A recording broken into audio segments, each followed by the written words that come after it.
Joining me to break all this down, I have our panel here. NBC News Washington correspondent Yamiche Alcindor. She spends a lot of time covering the issue of reproductive rights. Washington correspondent for the Atlanta Journal-Constitution, Michell.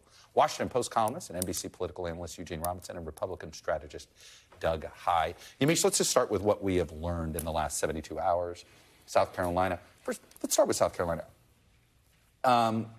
We know what the Supreme Court ruled, yet they're still going with a 6-week ban. Is this going to just go through the state Senate pretty easily, or, you know, is the fact that people like Nancy Mace, who's a member of Congress from South Carolina, is she having some influence? Well, if North Carolina is sort of a bellwether for what South Carolina is going to do, it seems like this is going to fly through the South Carolina General Assembly and be able to become law, and then it's going to maybe run into the courts, where maybe again they will run into some issues. But you laid it out. The Republican Party is all in on this. They're restricting abortion rights. They're maybe in a feedback loop. Maybe they're just also beholden to the groups that have been working for generations, right, and giving them their votes, evangelical Christians in particular, white evangelical Christians in particular. So the South Carolina legislature looks like they're going to push this through. You know, Doug Haye, you're on the Republican side of things, been a strategist. I have what Yamiche brought up, the infrastructure of the GOP for the last 30 years, the importance of the pro-life community to finding volunteers, to getting door knockers. Can't be underestimated, can it? No, absolutely. But what we've seen is we're in a brave new world here politically on this. We've moved from where abortion was an issue in theory, the courts were the main issue, to now it's in practice. And what we're seeing is the spike in registrations. Obviously, we're seeing more and more movements. And, you know, when you talk about, you know, the information loop, I think that only gets amplified when we see supermajorities in states. And in North Carolina, you know, by one seat they have a supermajority, with the Democrat flipping just recently. This is why this happened. When you're in a supermajority, you don't really negotiate with yourself, and they think they very smartly set the model at 12 weeks. We'll see if that's smart or not. Yeah, Tia, what I've just been odd here is that, you know, normally you sort of the law of physics here. You know, you pound against, oh, that doesn't work. The voters keep sending a message. It hasn't been received yet. Well, I think Republicans are still, as Yamiche mentioned, they're thinking about their base, and their base, those white evangelical Christian voters, they are speaking to them with these abortion bans. Now, what the trouble has been with the Republican Party is they haven't found a way to make that work in a general election when they have to speak to a broader electorate. And you mentioned, for example, the Jacksonville mayor's race. I used to work in Jacksonville and very familiar with the candidates there. And quite frankly, that's what happened there. The Republican candidate never pivoted away from the culture wars, never pivoted away to a message that would resonate broader. And that cost him on Election Day. And I think we're going to continue to see that from Republican candidates if they don't find a message that speaks to people who aren't moved by the culture wars. Gene, I'm just sort of, and you know, you and I have been around a while, and so I guess you're probably also surprised that we hear from Republicans professionally, people like Doug and others are going, hey, this is not good politics. Yeah, right. You know, but you don't hear from ones that are going to be on the ballot saying that. No, you really don't. And again, they're all afraid of being outflanked on the right.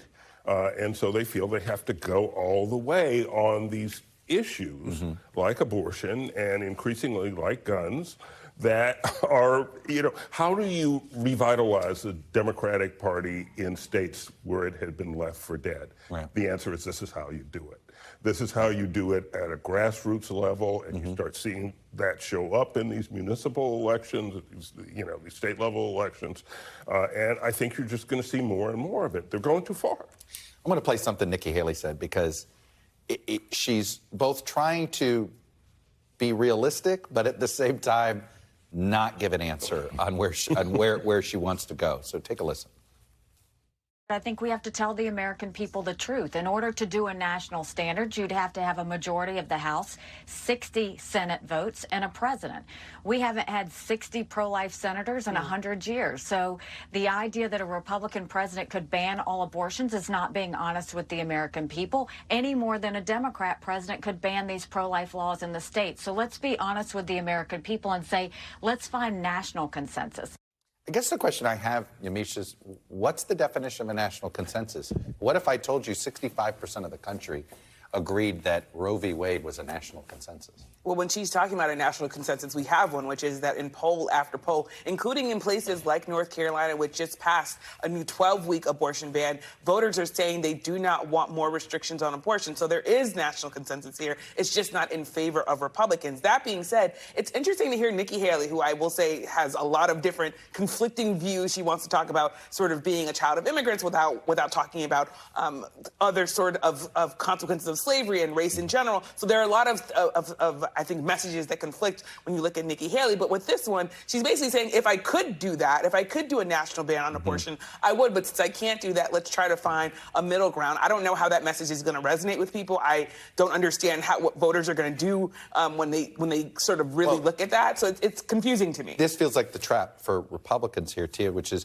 I think she's right. I think the country does want a national consensus. But I don't think Republicans are going to like what the national consensus is.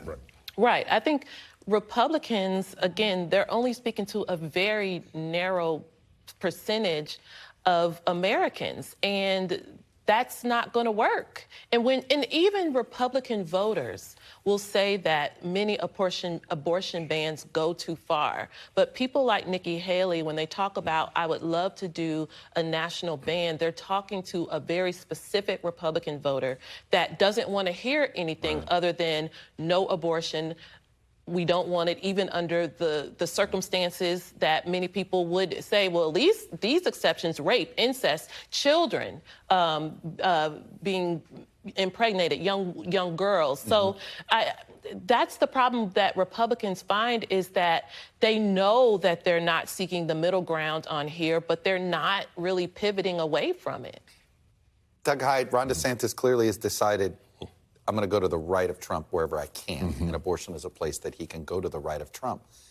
It makes sense for Iowa. Ted Cruz won Iowa. Are largely on because he was viewed as the more traditional evangelical Christian conservative. It didn't get him any. No, and well, it's interesting. Ron DeSantis is a culture warrior when he wants to be, but sometimes doesn't want to be. And so he signed the bill, but he didn't really say a whole lot about it, and he never really waded much into the issue where he's gone after Disney. Obviously, there are the issues with books in Florida and all this. He's avoiding this issue as best he can. But he's not now. Now he wants to use it with Trump as a wedge. But you can't out-Trump on a lot of things. But Trump is saying, I'm responsible for all of them. 10 weeks, 20 weeks, 6 weeks. No, it was a brilliant answer. Me. It actually was. That's where the politics remain on this. Trump is the OG. You can't. You're not going to out-Trump. You're not going to be a better Trump than Trump. Better in quotes. I go back. Bob Dole has the line from 1980. I ran because I thought voters wanted a younger Reagan. It just turned out they wanted Reagan. Yeah, exactly. And so, DeSantis, meanwhile, in his Disney fight today, Disney pulled out of $1 billion of investment in that they were going to make in timing. Disney World. Yeah, very interesting timing. Right before the announcement. I mean, I don't think that's an accident. This is not Bob Iger's first rodeo either. I have to say, especially is Disney now a Trump super PAC?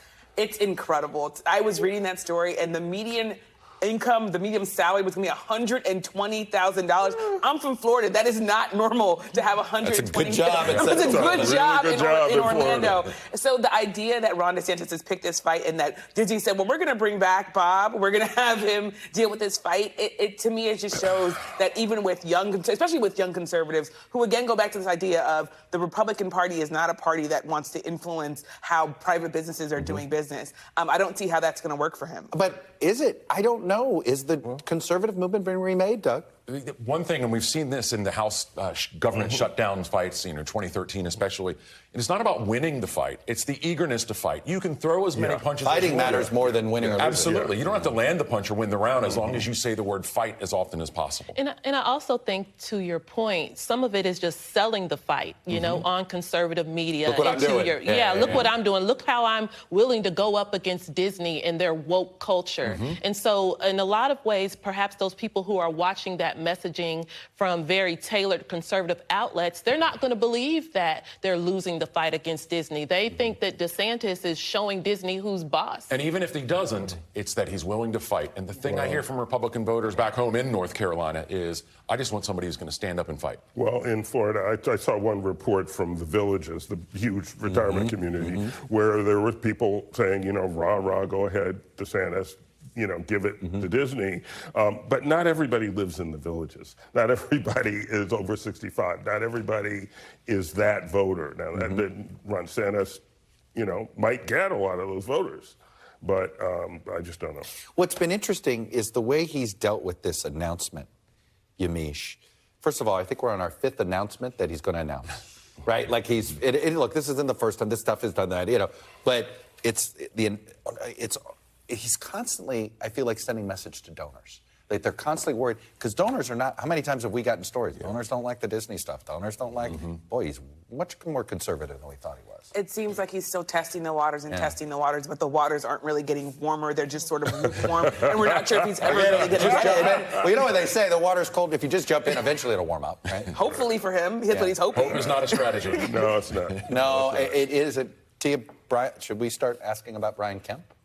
Well, I think on your beat? I think Brian Kemp is one of those people who it's not necessarily that he's aspiring, but if there are enough people in his ear saying there's a lane for you, I think he'll take it. But it's after DeSantis falters, right? He's sort of it's almost like he and Glenn Youngkin are in the bullpen. Right? Absolutely. I think I think he's also thinking, I might let them duke it out, in Trump's last stand, so to speak, but perhaps in 2028, then there may be a lane for a Governor Kemp. Well, there's another governor that is jumping in this race, and I bet you it's going to be news to some of you. The governor of North Dakota, Doug Burgum, and the last time he made some national news was during COVID when he was not one of those that said that he didn't have mandates, but he had to hold back tears because he didn't like the polarization around it, and all this. He was trying to be sort of this, he's a very conservative person, but a moderating personality.